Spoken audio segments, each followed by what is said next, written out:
In 2021, I decided to go off on my own and start H Street, which is a performance marketing agency, but a specific focus on direct-to-consumer brands that are doing about 10 million or more on Shopify. So how are you guys able to do and achieve what you're promising the companies in your slogan? One is your offer, specifically your new customer offer. Second is your creative strategy. Third is your media buying strategy. Fourth one, landing page and website conversion rate optimization. And then the last piece, just being what I call a theory of constraints, to identify where they're lacking the most and where they have the biggest constraint. What do you think is like the biggest misconception consumer brands could have about scaling through paid advertising?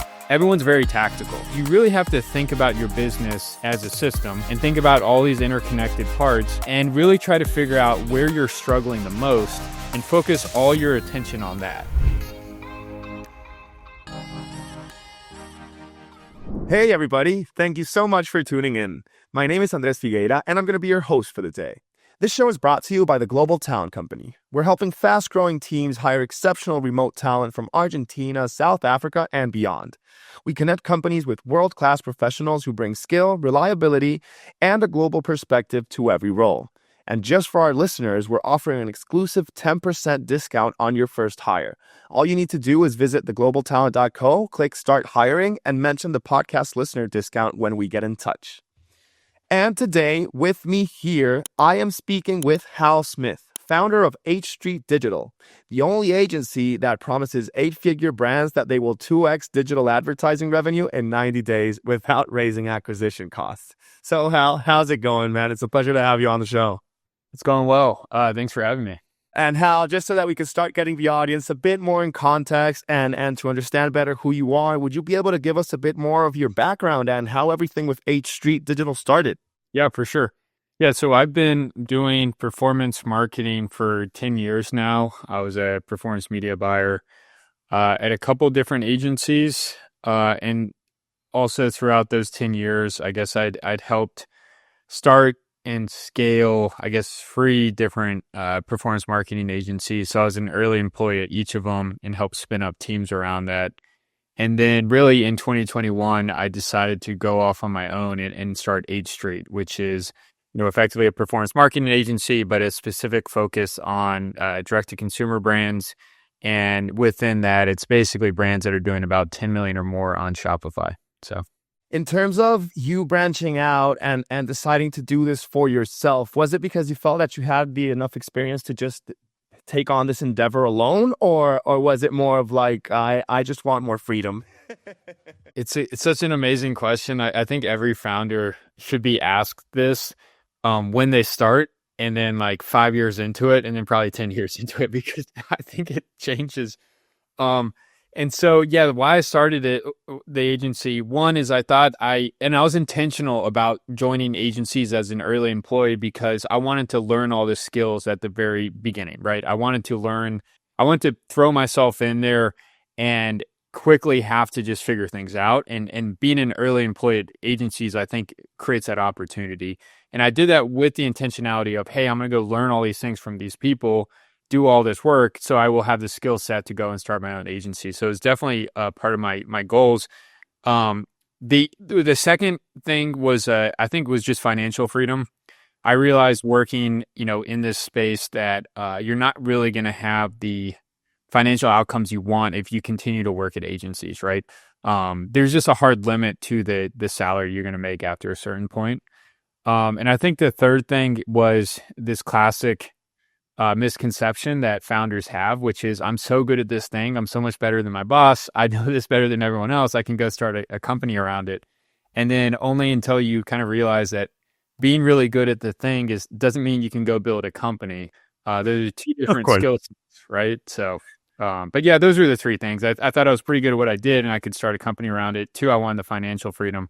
And then 3, I wanted to start a company. That was a goal of mine. So Hal, you started, then you decided, okay, I'll be the founder for H Street Digital. Did you start by yourself, just like freelancing with different jobs and different companies who took a chance with you? Or did you get set up a team that helped you be a bit more efficient and effective during the beginning? Yeah, for sure. Nope, it was just myself, really. I started off and it was freelancing. Luckily, from my previous work experience in the other agencies, I had built some good relationships with people who immediately after starting the agency, I was able to get a couple clients. But yeah, frankly, it was just freelancing. And I did that for about a year. I did start taking on a couple contractors to help me. But really the first year was just me and a laptop, basically. And now, after a while, Hal, how many people do you have within your agency and working with you in order to get all these things you guys do done? Yeah, so we have 18 people now and they're all full time. So Okay. yeah. And is it a what's called a remote first company, Yeah. or do you guys just work in a headquarter? Yeah, we're fully remote. I'm based in Austin, Texas, but I have team members all over the US, and then I have team members actually in Argentina as well as some other countries. So, Oh, very nice. Very nice. Okay, okay, okay.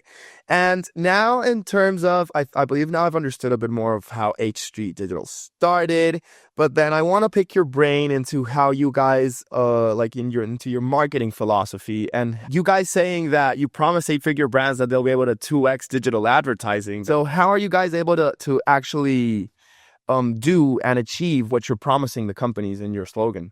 so I will say that one key thing to note here, it's revenue generated from digital advertising. It's not we're going to double their business in 90 days. It's whatever revenue that digital advertising is generating. So I definitely want to be clear about that. And I would say there's a second caveat. So we offer this as a guarantee, and if we don't do it in 90 days, we'll completely refund everything over those first 90 days. So it's we stand by that, and it's 100% something that we're committed to. Um, However, we also require a audit first. And so what we want to do is look under the hood of the business, and we have a ton of different checklists. It's thousands of different data points that we're effectively looking at to really understand this business and their potential to scale at this rate through digital ads. Okay. So I would say those are the two kind of big caveats to that. Okay. However, we've been very successful, and the reason for that is through my experience as a performance media buyer, I've worked across almost, I believe, every single type of digital advertising campaign. I've done it for presidential campaigns. I've done it for, Fortune 100 banks, global, corporations. I've launched multiple different direct to consumer e-commerce brands and scaled it to, $1 million in revenue in the first year. And I've worked, obviously through the agency, we've worked with a lot of 8-figure brands. And I found out through this process that to scale these brands, especially direct to consumer e-commerce, it really comes down to 5 core things. One is your offer, specifically your new customer offer. Second is your creative strategy and the system that supports that. Third is your media buying strategy and a lot of the kind of underlying tactics on, Meta, Google, whatever platforms that support that. Third is your landing page and website conversion rate optimization. And then the fourth one, offers, creative, media buying, CRO. Yeah, fourth one being the attribution and reporting side. Okay. Um, and then the last piece, just being what I call like a theory of constraints approach to optimization. And so what we do in our audit is we really try to understand where that business is in terms of their, sophistication around their offer strategy, as well as their media Okay. buying, creative, et cetera.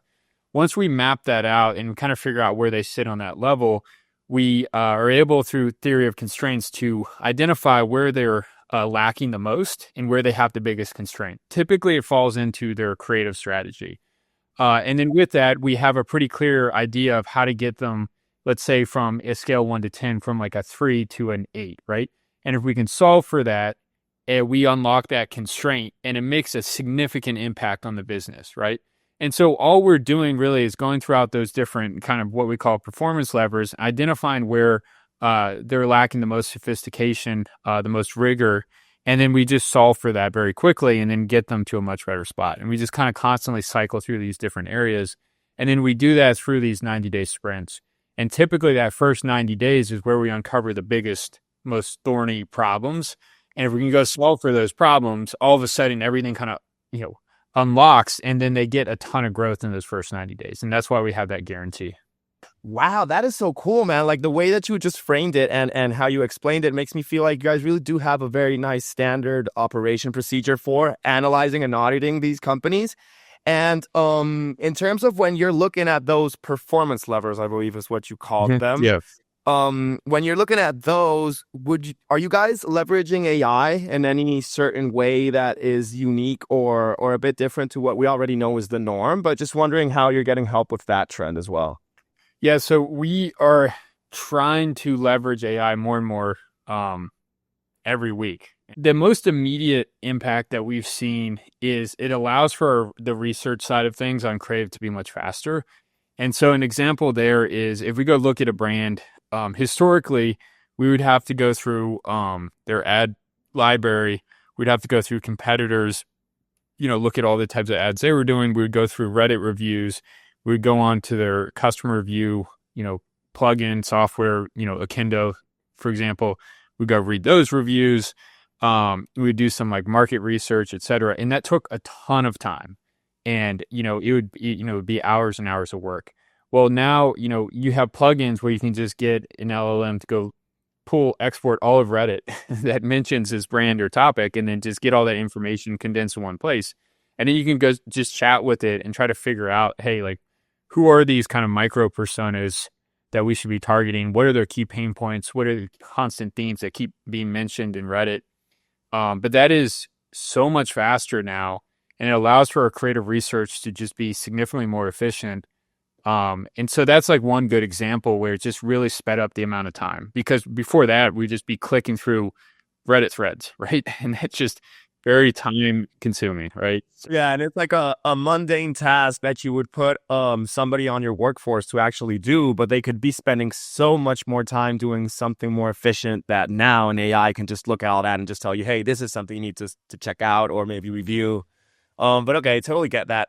And how, in terms of, you mentioned that one of the biggest constraints that you've seen that companies have is the fact, or maybe brands, is the fact that they don't have a very good creative strategy. And would you be able to give us an example of a company you worked with that you noticed that their creative strategy wasn't right, and something that you guys created to help them out, like a success campaign example? We have a brand that they had spun this company out effectively, and they had asked us to help it with its go-to-market strategy. So it had no knowledge of who its like target customers were, and it wasn't even in our wheelhouse. It's a point of sale device. So effectively, it's the thing that you see at a coffee shop where you'll swipe your credit card, put in whatever, and then they'll flip it around. It's like the same thing. That device, or usually Clover is a big one in the U.S., but it was same thing. And it was just kind of interesting. They asked us to do it, and we weren't super excited about it, but we're like, okay, we'll take this on and see what we can do. Because my big challenge with taking on brands of that size when you're just launching is you don't know product market fit whatsoever. And it's super risky to be spending money on paid digital ads to try to learn where that product market fit is, if there is one, right? And so, but I love this example because it turned out really well for them. And so what we did was this. We talked to them. It's like, hey, who's this for? And they're like, any type of like retail location where there's high repeat customers. And so we're like, okay, like let's just list out all the possible options. And it was like coffee shops, it was food trucks, it was like hair salons. Like we basically found 10, and then we're like, okay, so with these 10 different types of retailers, what are their key like problems? And so for, like auto mechanics, for example, is like leaving positive Google reviews, right? And for coffee shops, it was an issue with their order management, because typically coffee shops just have one barista. And so they have to take the orders and then make the coffee. And that just, it takes a lot of time. So we found, and then we went and talked to the brand about all the features of their product. And so what we figured out was effectively this matrix where we had these 10 different retailers, and then we had like the 3 to 5 key pain points they were experiencing. And then we were able to tie that to the main benefits of this product. And then we just launched this framework on Meta, right? And we just allowed Meta to figure out like what type of retailers were like resonating best with this product. And we're able to actually narrow it down to coffee shops and food trucks. And the reason for that is because there was a feature on this POS device that allowed people to basically submit their orders without needing to talk to like that barista or the person that was like running the food truck. And so they could just make the orders the entire time and just have people ordering from the device. Um, and so we just scaled into coffee shops and food trucks, and it became really successful in that market. But we like our strategy in this framework of just figuring out the who, like the what specific pain point they're dealing with, and then the benefits that we can provide or they offer. Was just a really good empirical approach that allowed us to quickly learn where they fit in the market and then scale the brand. And that was from absolute nothing. Like we had no clue who their customers were. They never had a single customer before launching. So Due to your research, you were able to come back to that client to tell them the pain points that their product was having, and they changed it a little bit in order to make it fit those markets better. So coffee shops and food trucks started using it because what you're mentioning, I've seen it here in Argentina. It's not very many places, but a few. You're able to look at the menu, order from your cell phone, and then just go pick your food up instead of just having to get up, pay, and then wait. Okay, okay. I totally understand that, man. That is so cool. And is that company still a client for you right now? yeah, yeah. And we Okay. scaled them up like really well. So they're pretty happy with us. Amazing. Amazing. And Hal, just to keep on picking your brain a little bit, what do you think is like the biggest misconception consumer brands could have about scaling through paid advertising? Yeah, so I think the biggest misconception I see consistently, and this is fueled by a lot of what you see on Twitter and LinkedIn, is everyone's very tactical. People are always just throwing out these little tactics on, let's say LinkedIn or Twitter, where it's like, hey, use whitelisting, or for Meta, do this very specific type of big caps, etc. And so the issue here is like if you go as a brand and try out all these different tactics, the actual impact of those tactics is pretty small. Okay.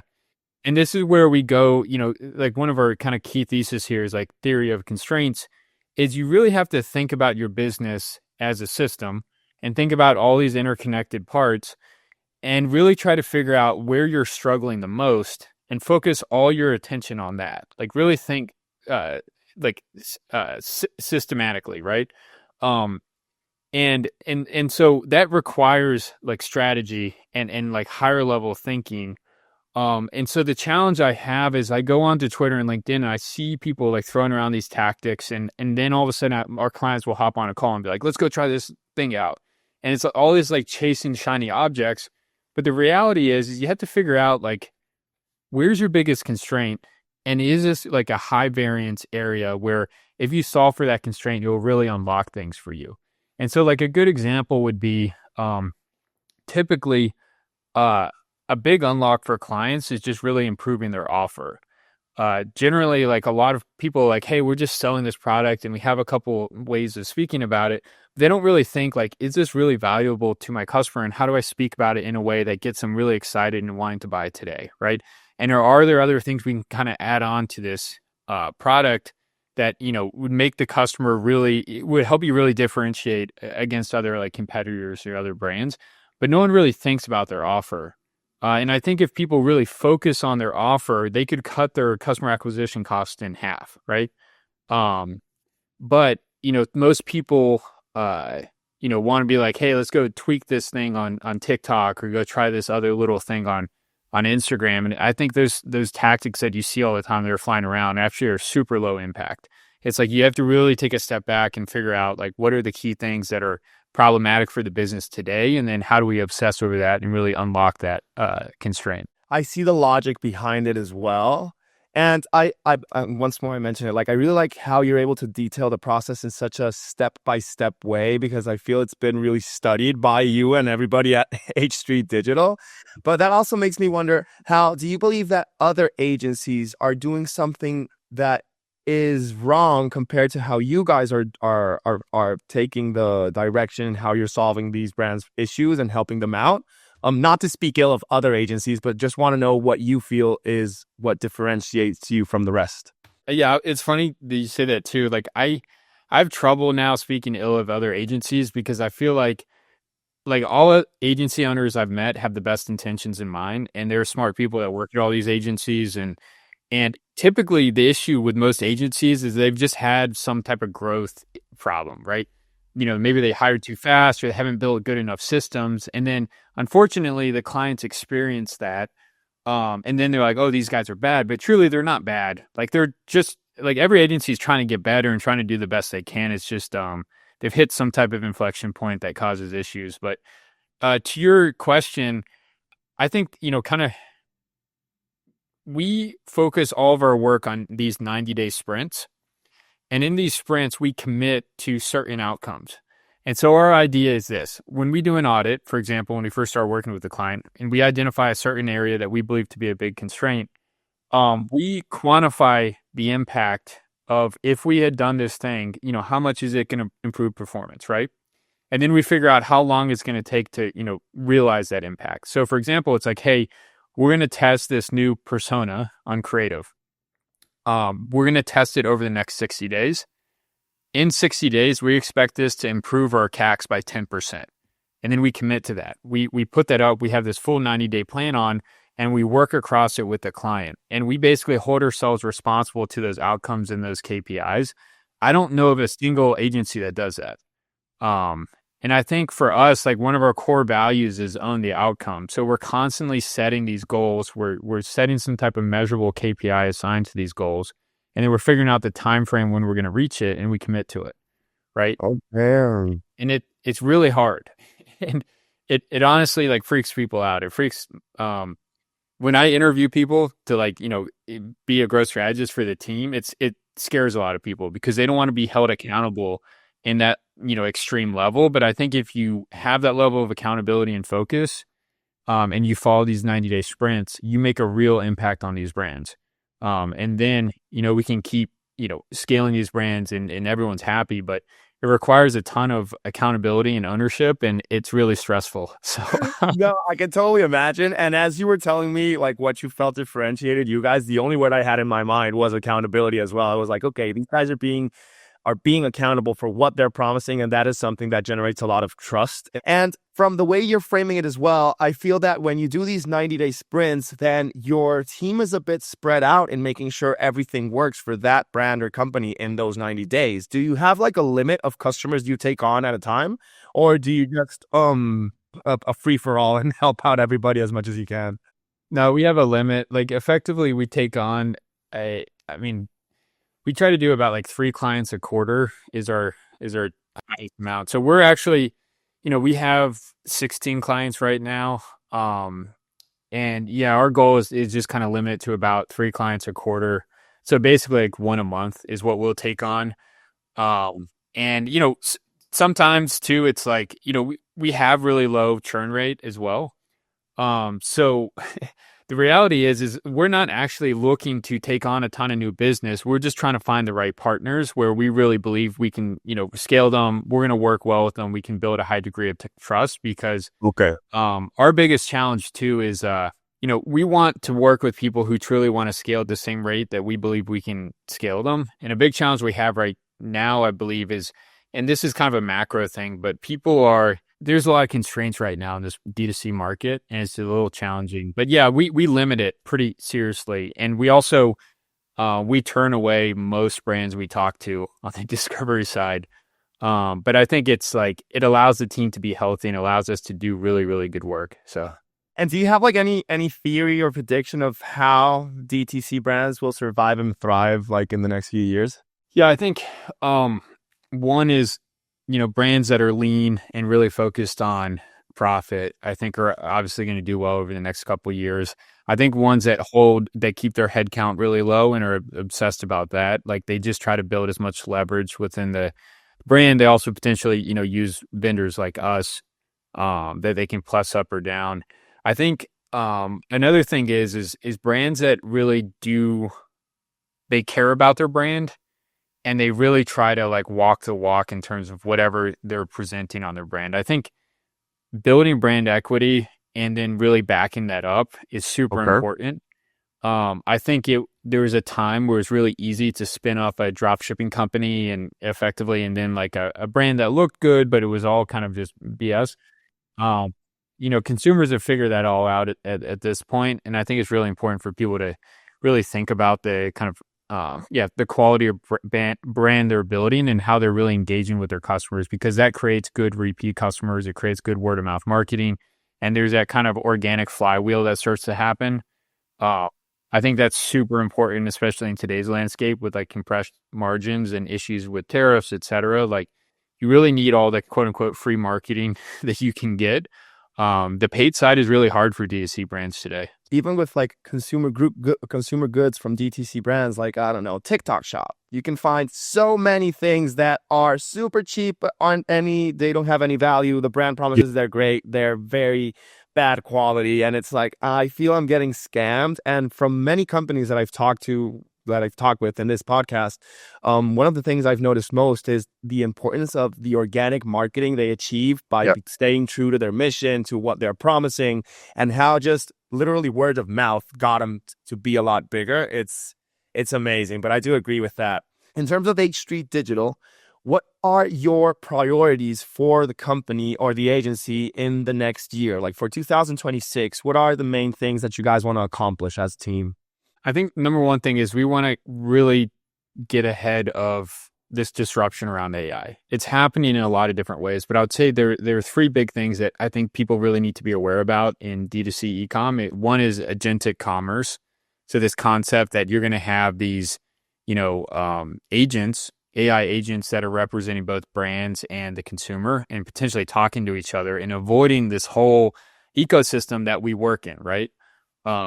And so, it's the idea. It's like someone goes into an LLM. It's like, hey, I'm, moving and I need X, Y, and Z. And the agent's like, I got you, and and figures it all out for you and makes those purchases. And, you don't have to optimize the landing page or do any of these other things. So I really want to figure that out and understand like how soon is that coming and how important is it, et cetera. Is it truly viable? Is it a real thing? The second thing is just workflows within the agency. How do we really improve them and make them more efficient with AI? And then the third thing is the generative AI side. That, it's just how do we reduce the cost around, creative, and how do we make that significantly more faster and more efficient? So AI is a big thing for me. The second thing is for us is we've been largely referral and word of mouth based in terms of our growth.